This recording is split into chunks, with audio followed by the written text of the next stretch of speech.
પાટણ જિલ્લામાં વાહન checking drive યોજાઈ।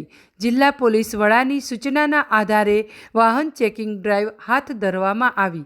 જિલ્લામાં લૂંટ, દારૂ, ઘાતકી હથિયાર જેવા મુદ્દાઓને લઈને વાહન ચેકિંગ ડ્રાઈવ યોજાઈ। સિદ્ધપુર ડીવાયએસપી કે પંડ્યા અને પીઆઈ જેબી આચાર્યની આગેવાનીમાં વાહન ચેકિંગ ડ્રાઈવ યોજાઈ। વાહન ચેકિંગ દરમિયાન વાહન ચાલકો પાસેથી દંડ વસૂલવામાં આવ્યો।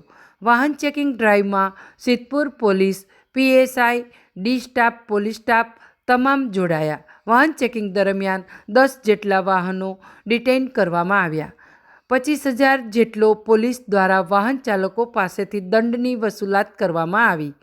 વાહન ચેકિંગ દરમિયાન એક કારમાંથી 2 દારૂના ક્વાર્ટર મળી આવ્યા। 2 દારૂના ક્વાર્ટર મળી આવતા પોલીસે એક ઈસમ વિરુદ્ધ ગુનો દાખલ કર્યો।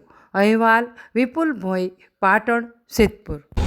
આજરોજ પાટણ જિલ્લા પોલીસ અધિક્ષક શ્રી તરફથી અસરકારક વાહન ચેકિંગ કરી અને ગેરકાયદેસર ફરતા વાહનો કાયદેસર કરવાની કાર્યવાહી થવાની સૂચના આવતા આજરોજ અમારી જે આંતર જિલ્લા ચેકપોસ્ટ છે ધારેવાડા, ત્યાં સિદ્ધપુર પોલીસ સ્ટેશનના પીઆઈ શ્રી આચાર્ય સાહેબ તથા તેમના પીએસઆઈ શ્રી લગભગ 40 જેટલા સ્ટાફ સાથે આ ધારેવાડા ચેકપોસ્ટ ઉપર વાહન ચેકિંગ હાથ ધરવામાં આવ્યું છે।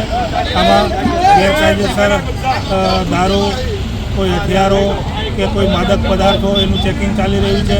નંબર પ્લેટ વગરના વાહનો, ફેન્સી નંબર પ્લેટવાળા, કાળા કેચવાળા વાહનો આ વગેરે વિરુદ્ધ હારમાં કાર્યવાહી ચાલુમાં છે અને તમામનું સઘન રીતે ચેકિંગ ચાલુમાં છે।